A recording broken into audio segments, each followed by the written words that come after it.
Bienvenue à toutes et à tous sur ce webinaire de la Fondation ARC en partenariat avec le média What's Up Doc sur un sujet consacré ce soir sur le dépistage du cancer colorectal.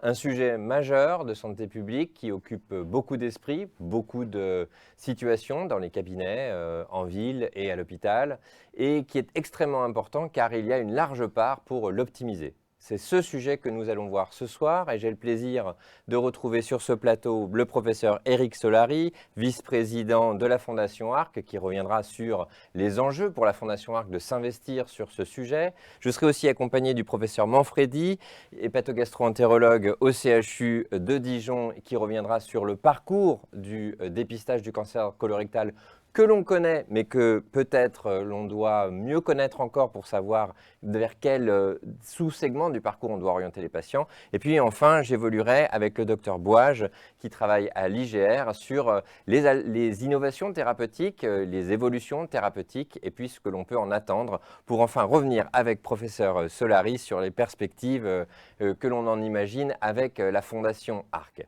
Alors, le cancer colorectal et son dépistage, c'est un élément tellement important au cœur de nos consultations qu'il est indispensable d'en parler et d'en reparler avec les patients. C'est pourquoi, avant de commencer ce débat, je voudrais repartager avec vous la possibilité de revoir ensemble ce film de clip vidéo support qu'a développé la Fondation ARC à destination des patients qu'ils ont peut-être vu, que vous avez peut-être vu et qui mérite d'être revu pour que l'on puisse en discuter tous ensemble.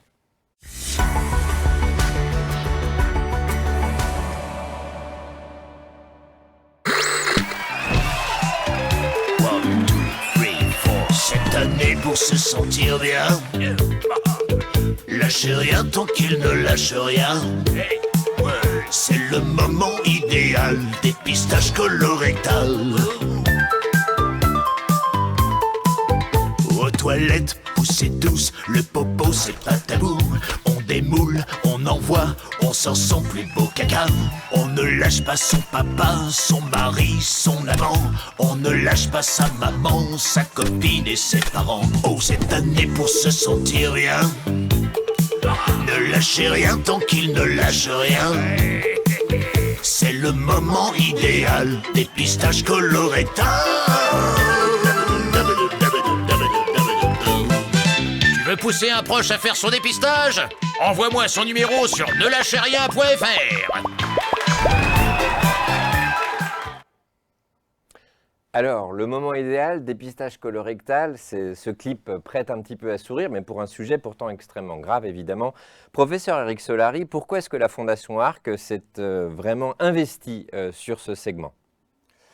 Elle s'est investie d'abord parce que nous avons la chance de bénéficier dans notre pays d'une politique publique de dépistage qui fait que le dépistage est possible entre 50 et 74 ans de façon gratuite pour toute personne. C'est un dépistage totalement non invasif, assez facile à réaliser. Et pourtant, il n'y a que 34% de nos concitoyens qui l'utilisent dans la tranche d'âge dédiée. Et donc, c'est d'autant plus dommage que c'est un cancer qui se développe très souvent sur des lésions préexistantes et donc qu'il est possible de dépister ces lésions avant même qu'elles soient transformées ou de dépister un cancer à un stade précoce, à un stade où il peut être guéri. Je le redis pour que chacun nous entende bien, 34% seulement des patients, ou non patients d'ailleurs, vont se faire dépister. Ça veut dire que 70% ou presque des gens ne se seront pas fait dépister alors même qu'il y a tout un dispositif de dépistage organisé. C'est bien ça? C'est bien ça, c'est exactement ça. Et vous savez qu'il y a un dépistage de cancer du sein, il y a à peu près 50% des femmes qui le font faire. Et le dépistage du cancer colorectal, c'est pour les hommes et les femmes, et il n'y en a que 34% qui le réalisent avec la régularité nécessaire. Mais alors, pourquoi, selon vous, y a-t-il un frein ou des freins si importants pour aller se faire dépister à partir de 50 ans? Alors, il y a de multiples raisons. La première, c'est que beaucoup de gens ont peur du résultat, d'abord. Et donc, la peur du résultat, c'est un obstacle important pour se décider. C'est pour ça, d'ailleurs, que la Fondation ARC a choisi cet angle de campagne en passant par les proches, parce que c'est plus facile de conseiller à ses proches de se faire suivre que de le faire soi-même. Donc, c'est un angle qu'on a pensé peut-être, qu'on verra s'il est efficace ou non. C'est un message important. Ça veut dire que les médecins traitants au cabinet peuvent dire, si vous y avez pensé, est-ce que votre proche, votre partenaire, votre conjoint ou vos parents, ils ont pensé à se faire dépister aussi? C'est ça l'idée. Oui. Voilà. Sinon, les autres obstacles, c'est bon. Je pense que le test lui-même crée un embarras. C'est un sujet qui embarrasse un certain nombre de gens. Et puis, il y a aussi une méconnaissance de risque assez importante. Or, c'est quand même le deuxième cancer en termes de mortalité parmi l'ensemble des cancers qui peuvent nous toucher. Donc, c'est un cancer grave, potentiellement. Pas simple à traiter quand il est évolué, je pense que... On va revenir dessus. Valérie va en reparler. Et donc, il est nécessaire de pousser à ce qu'on augmente le taux de dépistage dans la population. L'objectif de la Fondation ARC, ça serait d'atteindre les 60%. Si tout le monde se faisait dépister, on pourrait gagner 6600 vies par an quand même. 6600 vies par an, 6600 vies par an si on est très mobilisé. Donc du coup, pour les médecins généralistes, ça veut dire donc développer plus d'informations encore, renvoyer à sa famille pour interroger, questionner, parce qu'il y a les patients qui sont asymptomatiques, mais il y a aussi ceux qui ont des symptômes, et on va le voir, ils n'ont pas les mêmes parcours. Donc c'est ça la manière d'optimiser la capacité à sensibiliser les patients pour les médecins généralistes? C'est ça, et je pense que les médecins généralistes, effectivement, ont un rôle essentiel dans cette action d'encouragement à la prévention et au dépistage précoce de ces cancers comme de certains autres.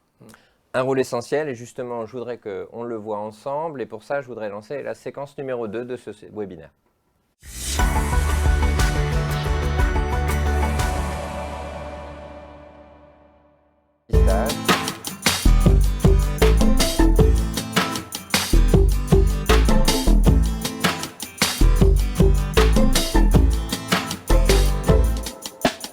On a une augmentation sensible de nos demandes de tests. On pense que c'est à peu près doublé par rapport au flux habituel. Il y a quand même une bonne ouverture des clients, très peu de tabous, c'est dédramatisé. Ils ont pas honte de dire à leurs proches qu'ils ont un cancer ou qu'ils font un test de dépistage.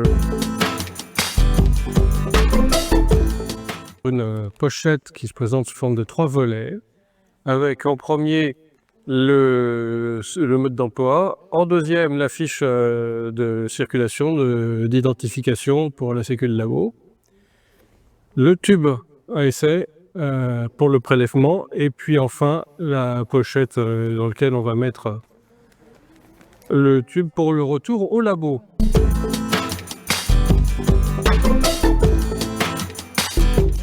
Deux fois, oui. Oui, plusieurs fois même. 2 fois. J'ai reçu par la sécurité sociale un bon pour me faire dépister, donc je le fais tous les ans. C'est pas mon médecin traitant.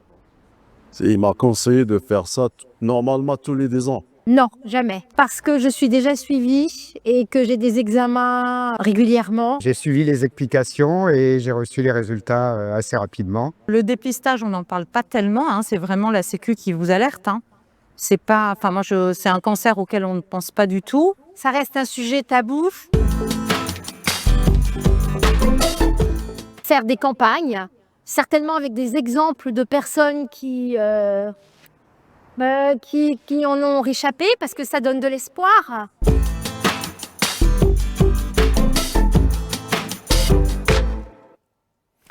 Alors, dans ce reportage qui a été tourné dans une pharmacie dans une ville en France, on voit quelques petites contradictions quand même, parce que le pharmacien dit que ça n'est pas un sujet qui est vraiment soumis au tabou, mais en même temps, 2 patients vont dire que c'est quand même un sujet tabou. Alors, on voit bien qu'il y a un problème évidemment sur ce dépistage, et que malgré le fait que l'on puisse recevoir un courrier par la Sécurité sociale qui nous invite à aller se faire dépister, c'est pas si simple d'engager cette démarche. Alors, on reçoit un courrier, je me retourne vers vous, professeur Manfredi, on reçoit ce courrier qui nous invite à aller à la pharmacie, à aller chez le médecin traitant pour se faire dépister. Ça veut dire d'abord poser la question, récupérer les outils pour le faire. Comment ça marche concrètement ?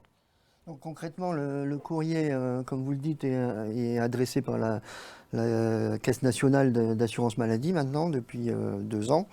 Donc on reçoit un courrier quand on est dans la tranche d'âge 50-74 ans, qu'on est asymptomatique, qu'on n'a pas d'antécédents particuliers, on est éligible à ce dépistage. Donc on reçoit un courrier d'invitation à se procurer le test. Donc maintenant, on peut se le procurer de différentes façons. On peut toujours aller voir son médecin traitant, généraliste. On peut le récupérer en pharmacie. On peut le commander en ligne sur son compte Amélie. On peut l'obtenir auprès d'un gastro-entérologue, d'un gynécologue, d'un médecin de centre de santé. Ça, c'est sur invitation. Mais on peut également, si on a laissé passer une invitation, qu'on n'a pas pensé à faire son test, on peut aller soi-même chercher son test sans invitation. Soit sur son compte Amélie, chez son généraliste, chez son pharmacien. Donc l'obtention du test est facilitée. Donc est-ce que ça veut dire que les médecins généralistes qui nous écoutent doivent avoir chez eux un certain nombre de tests prêts à disposition? Oui, donc les médecins généralistes, les gastro-entérologues, les pharmaciens, ils commandent leur carton de test sur leur compte Amélie Pro. Pour en avoir constamment un stock à distribuer à leur patientèle. D'accord, ok. Et ça pose pas de problème après de conservation, de gestion? Alors c'est des tests qui sont périmables, ouais. Mais ils ont une durée de vie de péremption de 9 à 10 mois. Donc le médecin traitant, il faut qu'il arrive à gérer ce stock de tests périssables en fonction de sa patientèle. Il va pas commander 10 cartons s'il sait qu'il en distribue une dizaine par mois. Alors, je reviens sur les raisons en fait de ce dépistage. On a vu tout à l'heure que c'était la deuxième cause de mortalité par cancer en France. On a vu qu'il y avait seulement 34% des patients qui allaient vers ce dépistage. Il y a des raisons qui doivent nous, en tant que professionnels de santé, praticiens, qui doivent nous mobiliser. Ce sont de bonnes, celles que je viens de citer, mais il y en a d'autres qui doivent nous mobiliser pour nous dire qu'il faut absolument pousser à ce dépistage.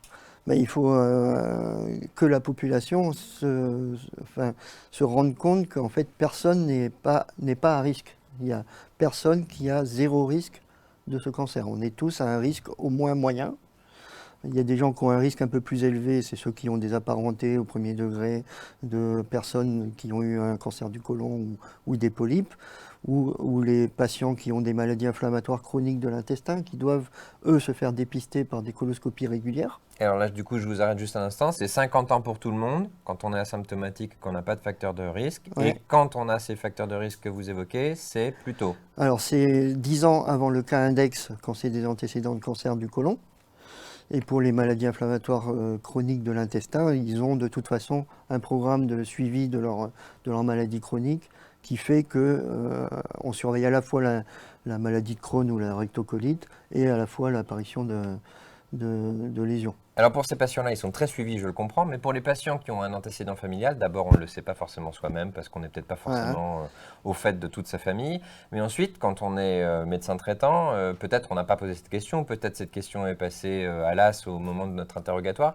Ça veut dire qu'il faut quand même être attentif sans cesse à poser cette question, comme toutes les autres qu'on doit poser d'ailleurs, ça fait beaucoup de questions pour un médecin généraliste, pour pouvoir savoir si la personne qui est en face de nous, ça doit être 10 ans avant, s'il y a un cas index, mais ça doit être quelques années avant qu'on doit la sensibiliser parce que ce n'est pas le même parcours de dépistage derrière. Donc, la campagne de dépistage organisée du cancer colorectal, l'obtention du test, elle se fait après avoir rempli un questionnaire médical qui est soit rempli par le médecin traitant, par le pharmacien, soit quand on commande en ligne, on le remplit en ligne. Donc c'est plus ou moins bien fait.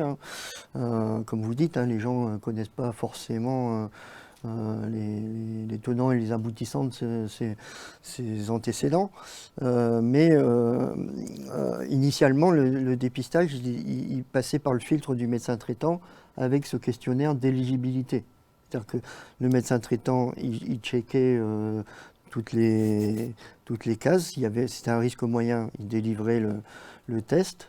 Si c'était un risque élevé, il orientait vers un gastro-entérologue pour avoir des coloscopies directement. Est-ce que ça voudrait dire qu'autour de 50 ans, ou peut-être un petit peu avant, de manière systématique, le médecin traitant doit presque organiser une consultation type prévention, dans laquelle il y a le cancer colorectal, il y en a peut-être d'autres, hein, mais puisque ce soir c'est le sujet, à cette occasion-là, c'est pas forcément sur une visite pour un motif que le patient aurait eu, c'est une visite que peut-être, du coup, dans le cadre du programme de développement de la prévention en France, il doit s'investir pour développer cette consultation qui est forcément longue. Ce n'est pas une consultation courte. C'est ça, c'est un débat qui dure depuis des années, hein, ces consultations de prévention. Moi, je me souviens avoir participé au livre blanc de la prévention et du dépistage il y a bien presque 10 ans, où on avait établi que ce serait bien qu'il y ait 4 consultations au cours de sa vie dédiées à la prévention et au dépistage. Il me semble que c'était à l'adolescence, vers 30-40 ans, à 50 ans et puis un peu plus tard, pour dépister tout, en fait, l'obésité, les cancers, les cardiovasculaires, le diabète, enfin, avoir des moments dans sa vie d'individu avec des consultations dédiées au dépistage.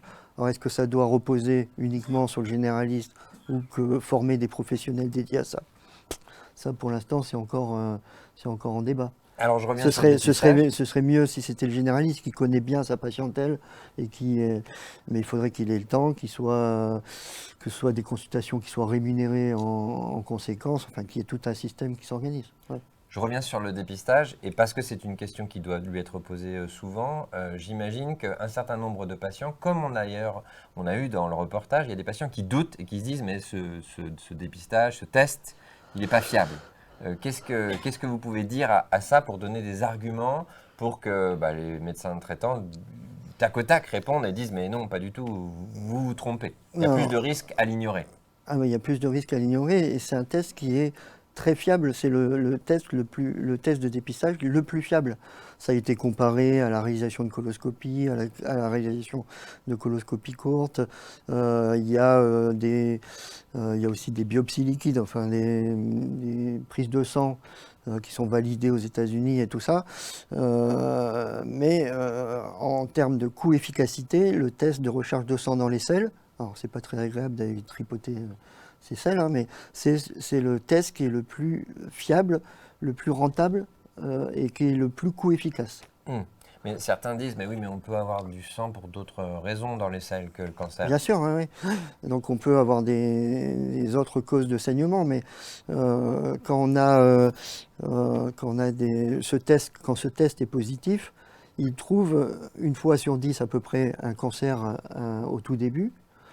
4 fois sur 10, ils trouvent des lésions précancéreuses qui sont enlevées dans le même temps d'endoscopie.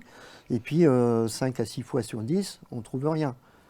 Ou des hémorroïdes ou d'autres causes de saignement bénins. Mais on peut rassurer la personne et lui dire vous êtes tranquille, pour 5 ans, vous êtes couverte sur le risque de développer un cancer. Ça veut dire en tout cas test positif égale coloscopie. Ouais. Directement. Donc du coup, test positif, c'est le patient qui reçoit cette information, c'est le patient qui reçoit cette information par le médecin traitant qui ensuite l'invite à aller voir le gastro-entérologue. Voilà, les deux, le médecin traitant et l'individu sont informés tous les deux qu'ils ont un test positif. Et du coup, ils doivent se coordonner pour aller rapidement voir un gastro-entérologue pour organiser une coloscopie. Et là, justement, il y a souvent, j'imagine, une question d'urgence. Le patient dit, ça doit être demain, parce qu'on sait que l'accès à la coloscopie, c'est parfois un enjeu. Je crois que vous êtes bien placé pour le savoir au CHU de Dijon. Vous vous occupez des coloscopies notamment. Donc du coup, c'est un vrai enjeu dans le dépistage, qui peut être même une fragilité pour certains, j'imagine. Ouais. Donc là, on va quand même chercher les gens. On leur propose un dépistage. Donc il faut que derrière, quand le test est positif, on soit en mesure de leur proposer une coloscopie dans des délais raisonnables. Alors c'est... les délais dans le cahier des charges du dépistage, ils sont très short, hein, c'est 30 jours. 30 jours après le test, il faudrait que la coloscopie soit réalisée. En pratique quotidienne, c'est jamais le cas. Hein. On est plutôt au niveau national à des délais de 84 jours. Donc on est presque à 3 mois de délai après un test positif pour avoir une coloscopie. Donc on essaye de réduire ces délais au maximum. Mais si on regarde au Canada, par exemple, leur délai, c'est 60 jours. Aux États-Unis, c'est 80% des colos dans les 80 jours. Donc, ils sont un peu plus laxes. Hein. Nous, on avait fait des études au registre des cancers à Dijon. On peut se donner même 6 mois pour faire une coloscopie. Et ça ne change pas le stade des lésions qu'on va trouver. Mais 6 mois, c'est bien trop long. Il faut essayer de... Est-ce qu'on sait si, à cause de ce délai, il y a des gens qui abandonnent le parcours entre le moment où ils ont un test de dépistage au départ positif et le moment où ils auraient dû avoir la coloscopie? Probablement, parce que le taux de réalisation de coloscopie après un test positif, il n'est pas de 100%. Et donc il y a une perte. Il y a à peu près 15% des gens qui ont un test positif qui ne font pas leur coloscopie. Ouais. Donc là-dedans, il y a probablement des gens qui se disent ben, j'y vais pas parce que ça y est, on va me trouver quelque chose. Puis il y en a qui sont découragés par les délais, probablement. Oui, professeur Stolari, je vous ai vu là justement réagir à ça. Ce délai, c'est quand même un sujet. Oui, alors ça c'est un sujet, mais je voulais revenir sur la fiabilité du test, parce que je pense que quand une politique publique est mise en place, c'est qu'il y a eu en général 10 à 20 ans auparavant de pratiques et d'évaluation de la fiabilité du test, ce qui était le cas en France. Ça met énormément de temps à devenir une politique publique nationale. Ça l'est maintenant, je crois qu'il faut en profiter. C'est un avantage que nous avons dans ce pays de pouvoir avoir accès à ce test qui, en plus, il faut rappeler, n'est pas invasif.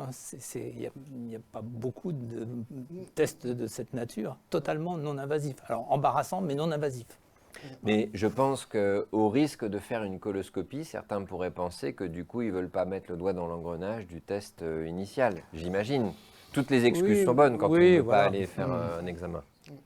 J'imagine. Et donc, j'imagine que cette campagne que l'on a devant nous, elle est là aussi pour justement simplifier, rassurer sur la démarche. Je prends un autre point important que Sylvain a déjà mentionné, c'est que le test positif ne veut pas dire cancer, et que même dans la majorité des cas ne dit pas cancer, et c'est important à savoir, mais éventuellement le prévient par le geste suivant. Donc tout ça est très bien cadré maintenant, et bien connu. Donc, voilà. Et surtout, si on trouve un cancer, il est à un stade de débutant. C'est-à-dire qu'il peut être il est guéri soit par une exérèse chirurgicale simple, sans chimio, sans radiothérapie, sans traitement lourd, soit même certains cancers maintenant sont enlevés par endoscopie. Donc sans cicatrice, sans rien. Donc bien comprendre que la coloscopie, c'est à la fois un geste diagnostique complémentaire, mais aussi un geste thérapeutique. Oui, exactement. Du coup, ça me donne l'opportunité de passer à la séquence suivante sur les innovations thérapeutiques.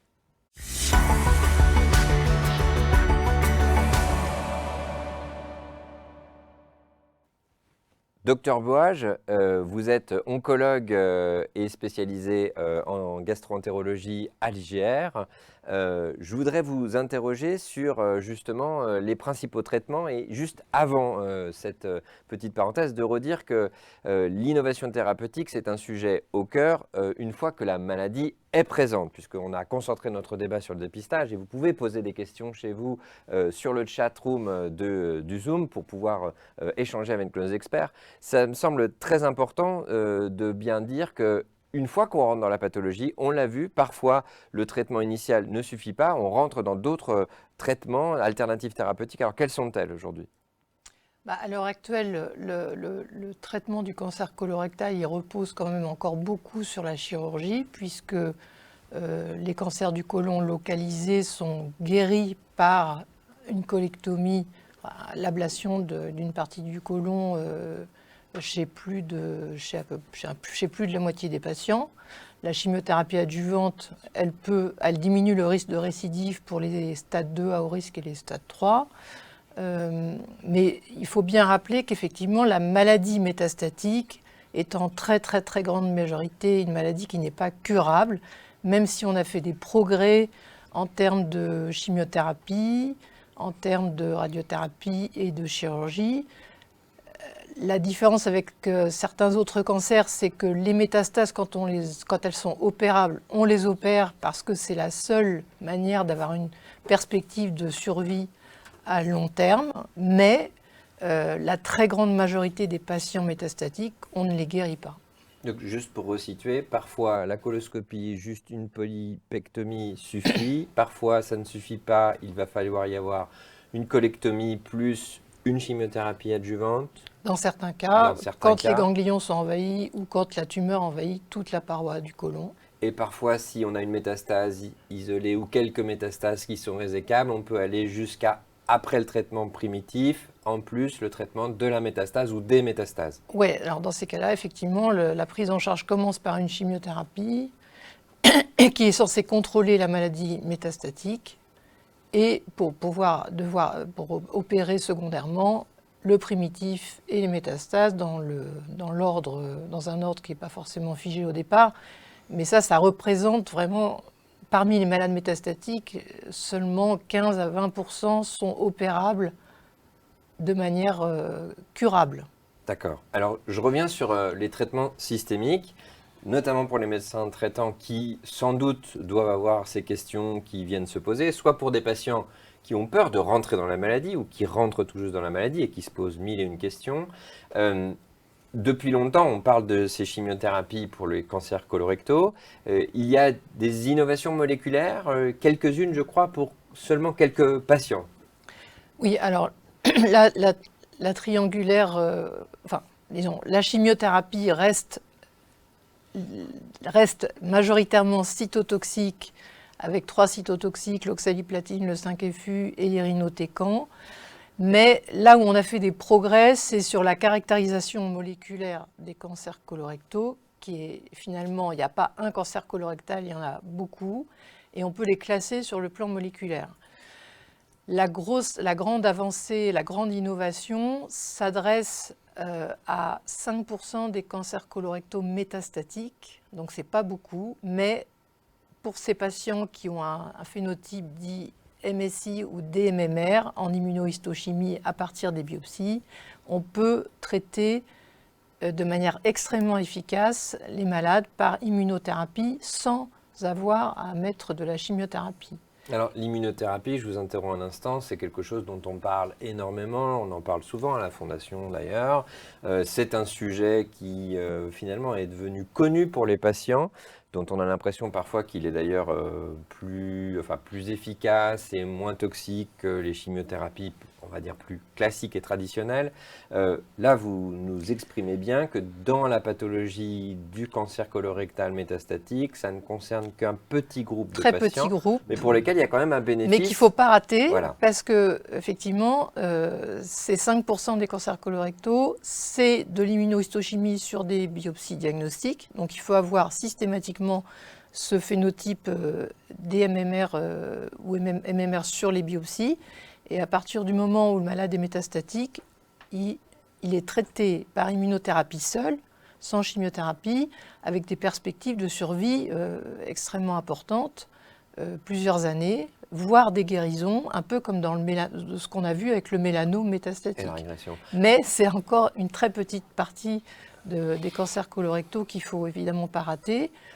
Mais ce démembrement moléculaire, il est en avance sur la thérapeutique parce qu'on connaît plein d'anomalies moléculaires qui permettent de classer les malades, mais on a fait des progrès sur le ciblage d'un oncogène qui est BRAF, qui concerne 8% des cancers colorectaux métastatiques. Donc ça, c'est important de connaître également les mutations RAS et BRAF.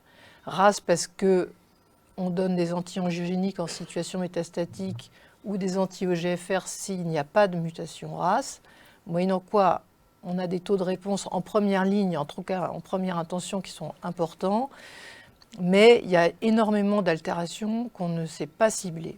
Alors là, j'ai une question parce qu'on comprend qu'il y a plein de mutations à rechercher. J'ai une question pour vous. C'est des éléments qui partent de la biopsie initiale de la tumeur identifiée par coloscopie. C'est systématique qu'il y a les analyses en immunohistochimie et peut-être en biologie moléculaire qui ont été évoquées ici, ou c'est quelque chose en plus à demander? Et est-ce que pour les médecins traitants qui nous écoutent, c'est quelque chose sur lequel ils doivent être sensibles pour, par exemple, envoyer à un centre de coloscopie plutôt qu'à un autre, parce que peut-être derrière, il n'y a pas le même labo d'anapath, ou pas, justement? Non, je pense que tous les endoscopistes ont accès, de par leur laboratoire d'anapath, à ces recherches. Qui sont classiques. Qui sont, alors, Devenus classiques.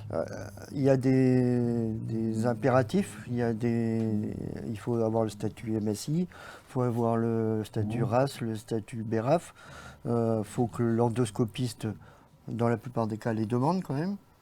Oui, c'est pas fait systématiquement. L'anatomopathologiste n'est pas forcément au courant du stade de la maladie. Ouais. D'accord. Mais ça, c'est les impondérables. Mais c'est récupérable a posteriori si ça n'a pas été analysé initialement. Mais ça fait perdre du temps au patient quand il est métastatique. Et donc ça, c'est fait dans tous les labos d'anapath, soit de façon réflexe, soit sur demande. Mais ils ont tous accès à ces panels, on va dire minimaux, pour avoir des informations sur les cancers. Okay. Donc c'est quand même une notion à connaître pour les médecins traitants. Il y a ce panel, en tout cas, d'analyse complémentaire qui doit être fait au point de départ de la tumeur et de son prélèvement initial par la coloscopie. On ne peut plus traiter les patients sans avoir ces informations. Exactement. Parce que, justement, pour les raisons qu'on a évoquées tout à l'heure, y compris maintenant pour des stades localisés, parce que il va y avoir certainement des modifications de prise en charge, en particulier dans les cancers du rectum dits MSI. Alors ils sont encore plus rares, c'est un petit peu plus rare que 5% encore, mais ces malades sont susceptibles peut-être un jour de ne pas subir de chirurgie mutilante et pourvoyeuse de séquelles pour ces cancers du rectum localisés, cette fois qui ne sont pas métastatiques, mais on a des taux de stérilisation tumorale qui sont extrêmement importants et impressionnants. Mais petite partie des patients. C'est encore une autre sous-population, je dirais. Ce qui veut vraiment dire que là, on est en train de décrire véritablement des parcours de médecine personnalisés. Professeur Solari, c'est quelque chose que vous connaissez bien, c'est un sujet en soi, la médecine personnalisée. On a l'impression que là, on touche du doigt des choses qu'il y a 5, 10 ans peut-être. On disait qu'on allait y rentrer. Et d'ailleurs, on a toujours cette question de comment on va la payer, cette médecine personnalisée, parce que plus il y a d'analyses, plus il faut prendre en charge ces analyses, au point de vue du payeur. Vous avez peut-être un commentaire sur ce sujet-là, parce que c'est quand même un point extrêmement important. On comprend bien que parfois les errances finalement thérapeutiques ou les aléas thérapeutiques sont peut-être dus à une mauvaise sélection de la sous-population qu'on est en train de traiter. Oui, ça c'est un sujet de recherche typique. Ça fait même une bonne vingtaine d'années que les choses ont vraiment bougé et bougent chaque année un peu plus avec l'introduction des thérapeutiques ciblées puis de l'immunothérapie. Donc on en est là et c'est sûr qu'on définit, on vient d'en avoir des exemples avec ce que Valérie a expliqué, des sous-groupes de cancers de plus en plus en petit nombre sur lesquels il faut travailler spécifiquement pour comprendre exactement quelle est la meilleure démarche thérapeutique à mettre en œuvre. Il faut pendant ce temps-là continuer à chercher d'autres sous-groupes qui pourraient bénéficier d'approches thérapeutiques un peu innovantes parmi le reste des cancers colorectaux, qui restent quand même, comme ça a été très bien expliqué par Valérie, des cancers encore difficiles à traiter. On utilise encore les moyens thérapeutiques qu'on pourrait qualifier de traditionnels par rapport à ces thérapeutiques apparus dans les 20 dernières années. Donc il y a énormément de sujets de recherche autour de ce cancer colorectaux, du fait de leur mortalité qui reste élevée, de leur fréquence. Il y a beaucoup de travail dans ce domaine à faire encore. Alors, juste avant de passer à notre dernière séquence, je voudrais juste vous reposer une question, Dr Buage. On a compris qu'il y avait donc ces thérapeutiques, avec certaines qui sont très innovantes pour des petits groupes. Souvent, les patients, ils ont quand même cette crainte des effets secondaires et de la toxicité. Est-ce que c'est peut-être même un élément qui peut parfois peut-être retenir pour ne pas s'engager dans un dépistage, après tout, en se voilant la face sur l'évolution évidemment de la pathologie s'il n'y avait pas les traitements?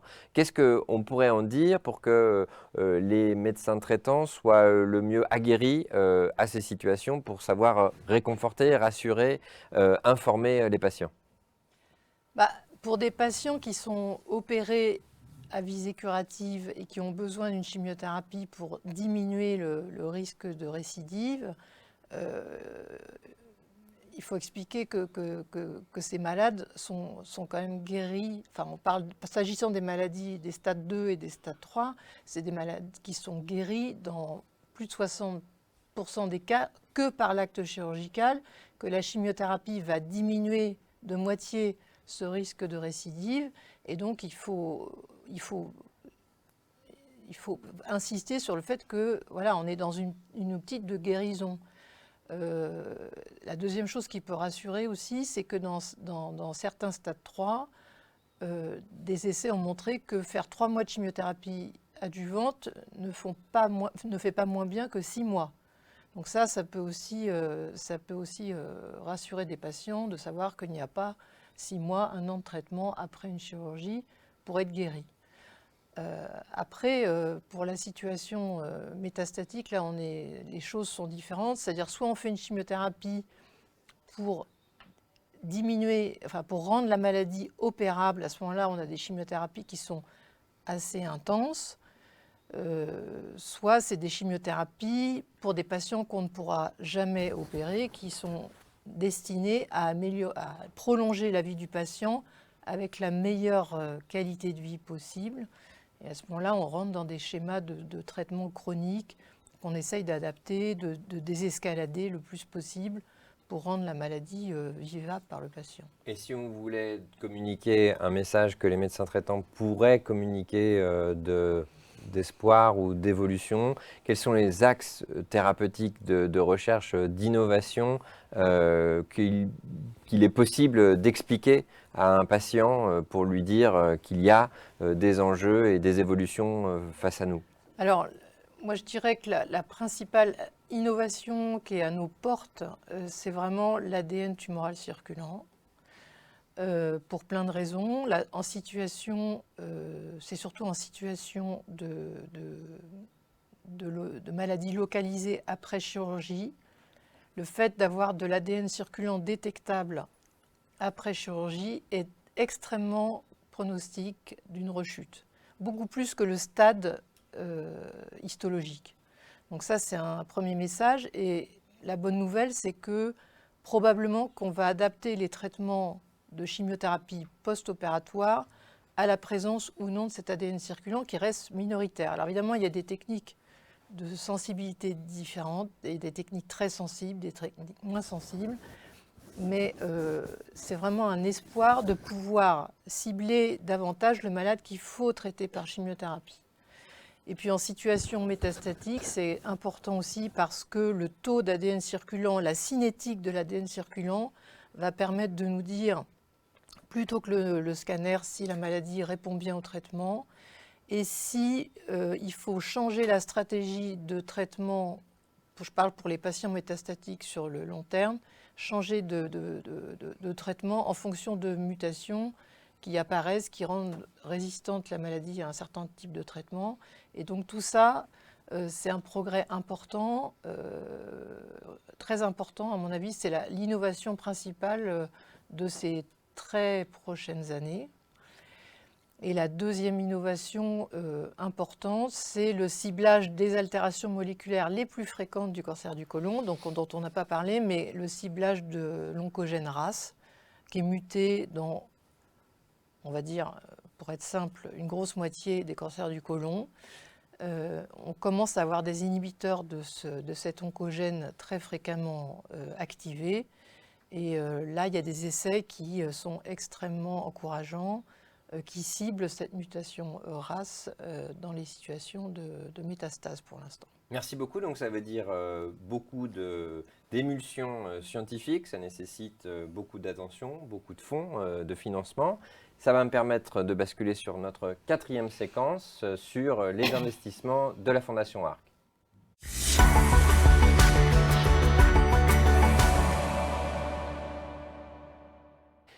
Professeur Solari, je voudrais conclure cette session justement en se reconcentrant sur les grands axes de recherche financés par la Fondation ARC en lien avec les progrès d'innovation et les axes que l'on a évoqués ici sur le plateau.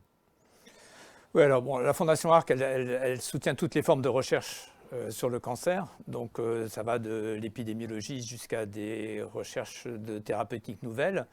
Je pense qu'on a bien compris aujourd'hui que le cancer du colorectal est une entité qui est en train de se fragmenter en différentes sous-entités, avec chacun leur spécificité, avec des approches thérapeutiques particulières. Donc tout ça nécessite beaucoup de travail en amont afin d'identifier des approches thérapeutiques innovantes et de les mettre en œuvre. Mais ce sur quoi je voudrais peut-être insister plus particulièrement aujourd'hui, parce que c'est l'aspect préventif, dépistage, prévention, parce que on a l'impression que au cours de ces dernières années, on a eu cette arrivée des thérapeutiques ciblées, de l'immunothérapie, qui sont des sources de progrès spectaculaires, qui rendent les choses probablement très complexes du côté du médecin généraliste, compte tenu de la diversité des approches. Mais sur le côté, les médecins généralistes ont un rôle essentiel à jouer du côté prévention, dépistage. Et nous, du côté Fondation Arc, on a à essayer d'anticiper sur ce que va être l'évolution de la prévention et du dépistage. Donc, dans le domaine du cancer colorectal, il y a déjà une certaine forme de dépistage personnalisé, puisqu'il y a les prédispositions génétiques, les maladies inflammatoires, Sylvain l'a rappelé tout à l'heure.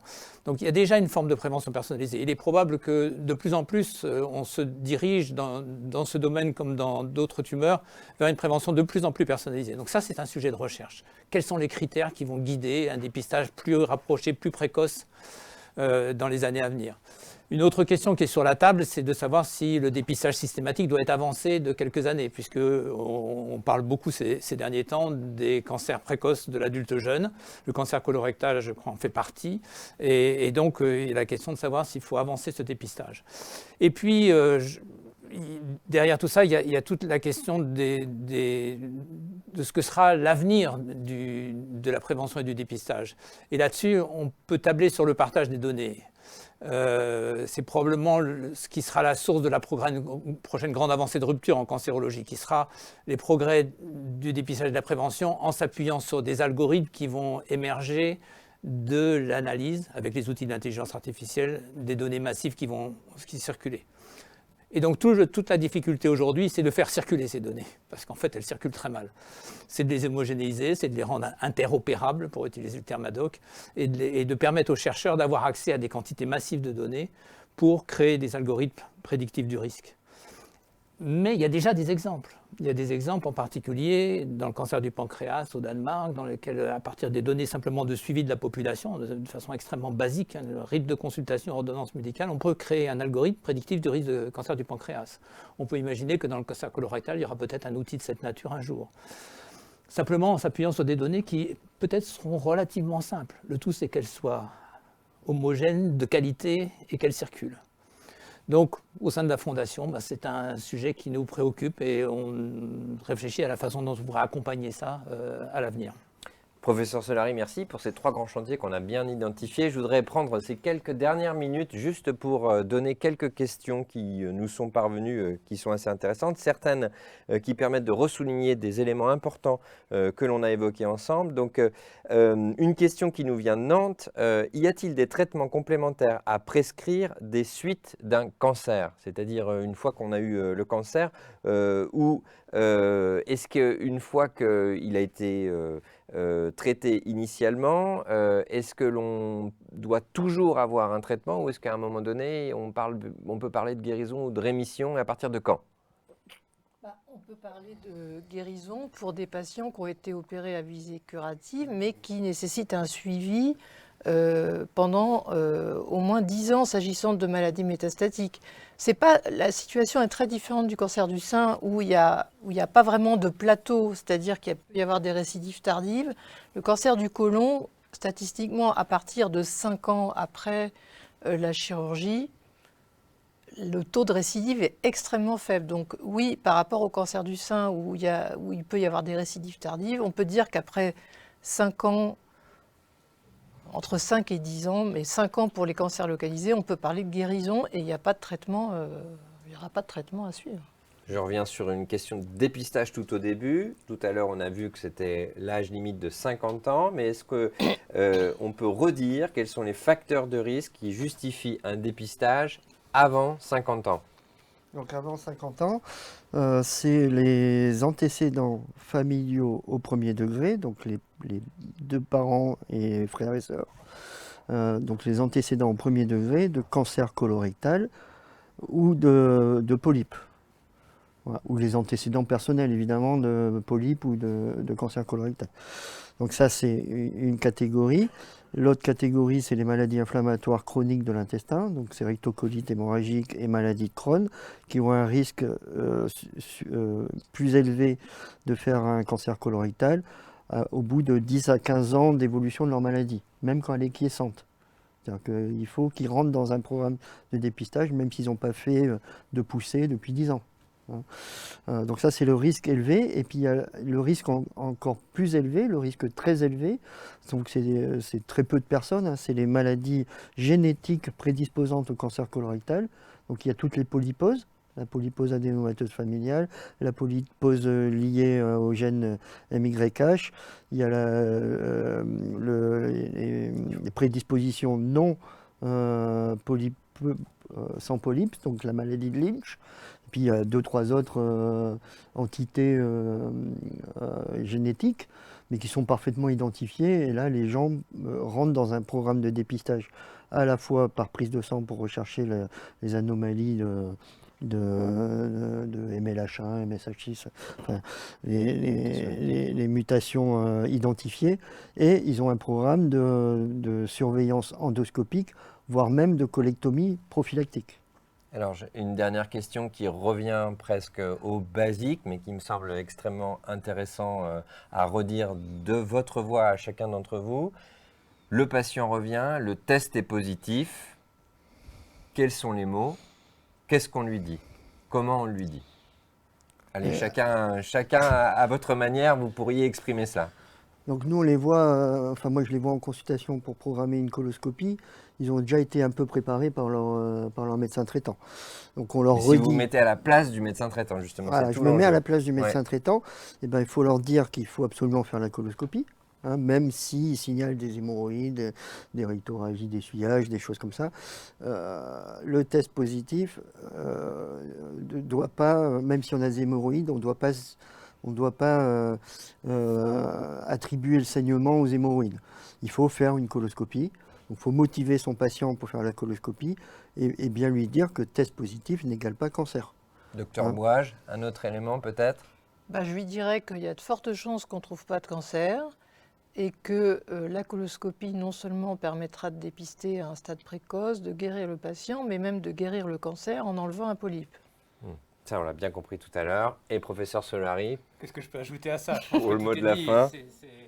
Non, il faut dire et répéter que le fait d'avoir un test positif ne veut pas dire cancer évolué et qu'il y a toutes les chances que ça n'en soit pas un, ou si c'en est un, qu'on puisse le guérir. Dans tous les cas, c'est gagnant. On a une coloscopie, on ne trouve pas de polype, et ben on est soi-même couvert pendant 5 ans, c'est-à-dire qu'on re-rentre dans la campagne de dépistage de recherche de sang dans les selles 5 ans après.